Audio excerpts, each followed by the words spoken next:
new version of MFLua when I come back to tech. Last year I was not able to come, so I was waiting to do some other things. And what is MFLua? Basically, almost the same of LuaTech, but really most is MetaFont. And it's the most subset because there is only a new primitive. But basically, if you have a MetaFont program, you can use MFLua, and almost the same if you have an MFLua program, you can use MetaFont. So before explaining why I have done this extension, I wanted to show something about tech, Lua, and so on. There are three ways to use Lua. You can use Lua as an extension language. So you can extend an already existing program with the Lua capabilities. Basically, we use Lua to connect libraries. LuaTech is a collection of libraries. Most important, of course, Tech, which was written in C-Web, but we also have MPD, the MetaForce version.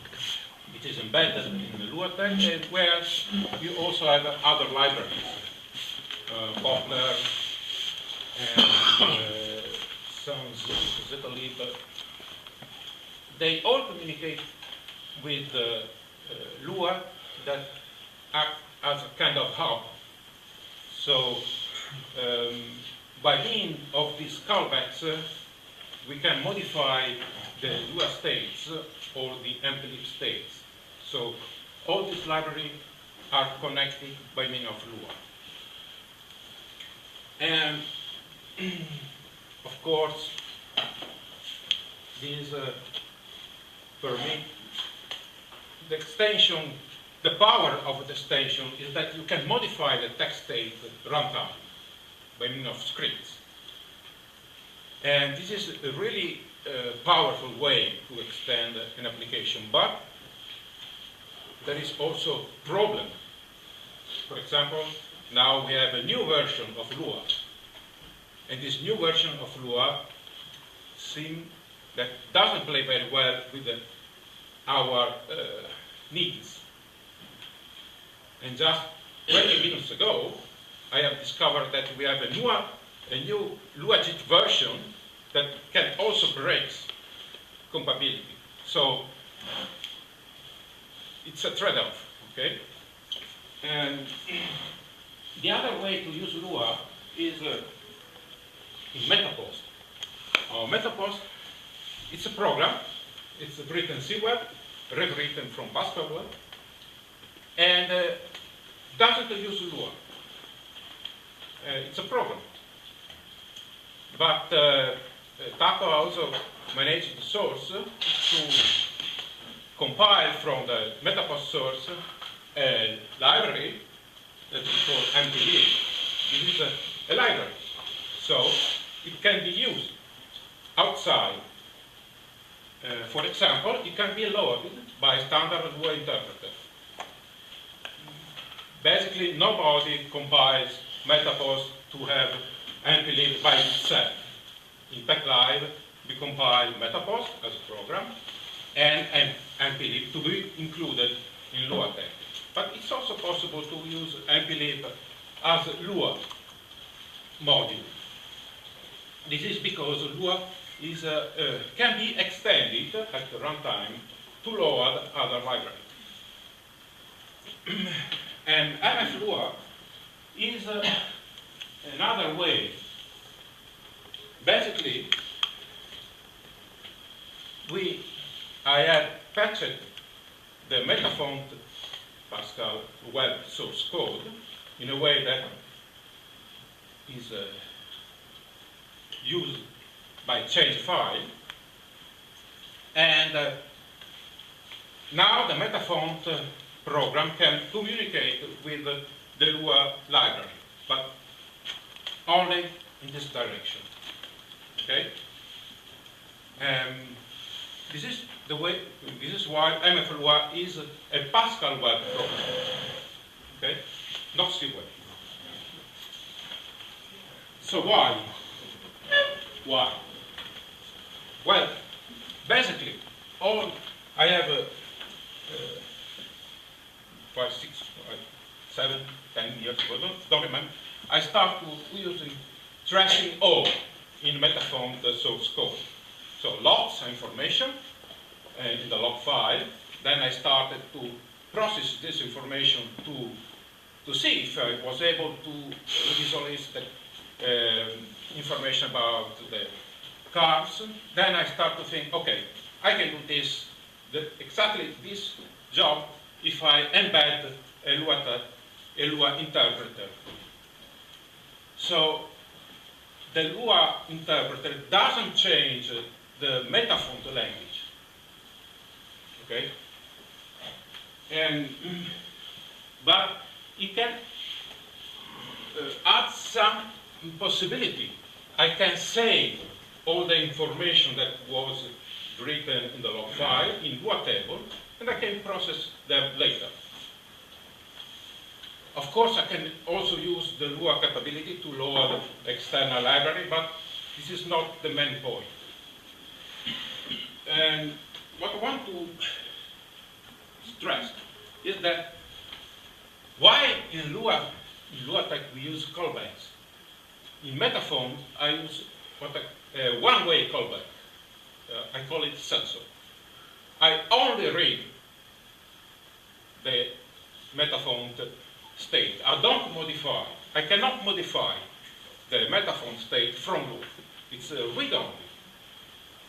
And the new primitive also, it's like scan token. Okay? It takes a MetaFont script, it passes it to the Lua interpreter, and then the result is returned to MetaFont. So this is a way for MetaFont to talk with the Lua interpreter at runtime. Oh, let's see quickly. So this is a change file. Okay, this is the Pascal web of MetaFont before. This is after I have put a sensor before and after this Pascal procedure. So this is a way to collect data. This is a Pascal web that is translated into C.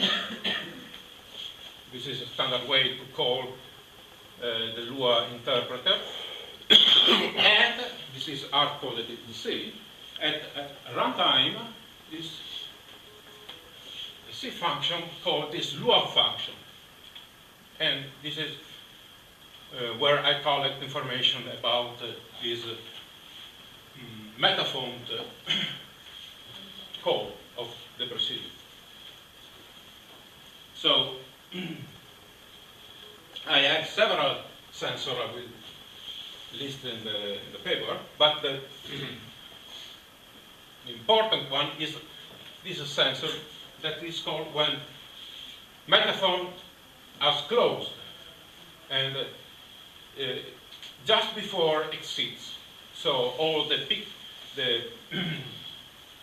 PK file and TFM file is already written, so the Lua interpreter can read this file if needed. But the end program is a point where the Lua interpreter can process all the data collected. And also is the Lua program that is tailored with a font. So next, Luigi, I have a question. MetaFont doesn't produce PK files, it produces GF files. MetaFont produces GF files. Okay. Yes, GF files. I have sensors that collect the results of GF file expanded. So it's not necessary to read the GF file, not necessary. But one can read Okay, this is the new primitive that basically it's a way to talk with a Lua interpreter. Say you want to calculate the square root of 5 with a floating point, for example, or you need to sort something, and you can basically pass a Lua string and manage the results. Okay. Of course, we also have the Luigi part. It's very special topics. Basically, you can call external C library without need of interface, but it's very special topic. I never use it. Okay, so far I have a set of sensor and so on. Okay, and then one strategy is take a font, MetaFont font, and make an open type font. So don't touch the original MetaFont source code in any way. Simply use only the Lua part. Delegate all the processing to the Lua part. And so I have to take the concrete MetaFont source and I start to play. So it was not a good strategy. It's not a good strategy. Take a MetaFont and try to produce an open type font. I not say that it doesn't work because this font is the open type version that I have produced in this way. So it's possible, but basically there is so many tricks that are specific for each script that this is not you change font, you have to restart from zero. Not practical. Yeah, and the problem is that with MetaFont you draw a bitmap, and of course you can. I have the bitmap of the glyph, then I can use something like portraits, okay, and extract the card from the bitmap. But this means destroy the original design that the font maker has expressed in the MetaFont source code. Why? In this way I have tried to extract each single cover that results from the source program. So preserving the intention of the program. You can, of course, you can use portraits. You can use, but it destroys the feeling of the program, of the font.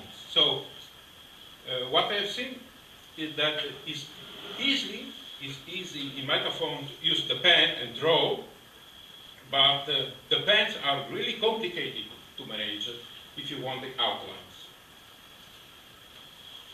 So I start to rethink about this, how to go on. And this rethinking, I also discovered some, I not claim that all the sensors are enough. I'm sure that there is something about kerning that I don't manage kerning at this level, so it could be that I need to put sensor in that area. Probably other thing, but one, I clearly remember that there were some observations about too many points of the card. So it's easy to explain. Basically, I miss a sensor. So when a program, let's say you want to draw a node, then at some point MetaFont says, okay, this is an O, you have let's say, specify 4 outlines, let's say, and MetaFont say, okay, this is not okay for the bitmap, so I introduce some new cards, so I break the card, the original card, so it fits well with the bitmap that you are selected. And this confused the design because suddenly it see more cards. Then I introduced this new sensor that preserve the cards of the original program. Then I made some cleanup of the code. Of course, this means that the cards are not optimized for the bitmap. It's not easy to understand, but basically MetaFont says, okay, I have drawn a bitmap, and this card is not okay. I have to introduce some point that break the card. Okay, the new critics again later. So I have changed strategy. So now the MetaFont, now I think, okay, just use MetaFont to produce a clean outline. So all responsibility is in the MetaFont part. And use Lua only for backend. So don't touch the cards that come from MetaFont, okay? And eventually you use an external program to translate the output to Node.js. There was already an SVG backend, but quite limited. And I worked into a new backend, TTX. So I asked to my friend, okay, I just want a simple font. I want monospace font, no kerning, and don't use pen. I want clean outline, and we start Skype sessions. He sent me his MetaFont source code, and I start to say, okay, this is not okay. You have some intersection here and there, and the last 2 months we have exchanged this file, and then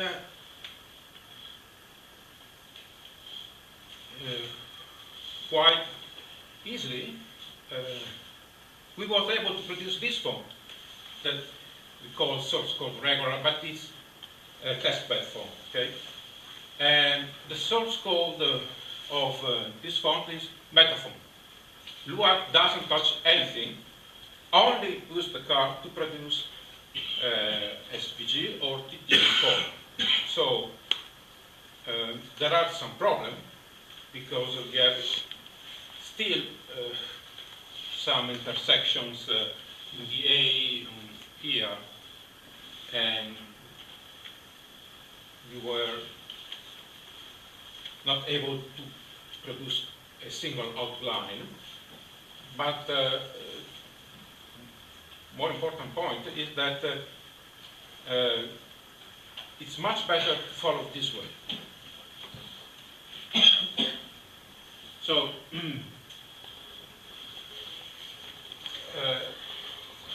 of course, we have a big problem that not using a pen is a big limitation.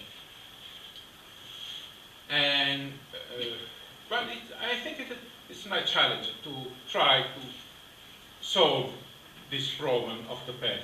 I'm not saying that it's completely possible, but there is a lot to study in metatype code. There are several things that I need to understand very well. And of course, there is still nothing for hints, but actually this is delegated to the backend. And the TTX backend, for example. And I also start to think that it's not impossible to write an OTF backend. This means that MFLua could produce an OTF file without an external program, or an UFO backend also. Usually to write backend is a much more productive, okay? So, just a week ago, I was playing with the TTX backend, and TTX is one program that can take a variable fonts and can make the XML version. So I start to see, okay, can I modify this backend to produce a CFF2 card string? And okay, I have to admit that the specification yesterday Adam has shown us is a hypercube of values. Okay, I don't master the explanations very well still, so I just start very plain. One axis, and for each card I just inject a single constant blank. The idea was, okay, I will produce a continuous form. The implementation is completely wrong, but it was important that TTX can check what is wrong, and the context can lower variable.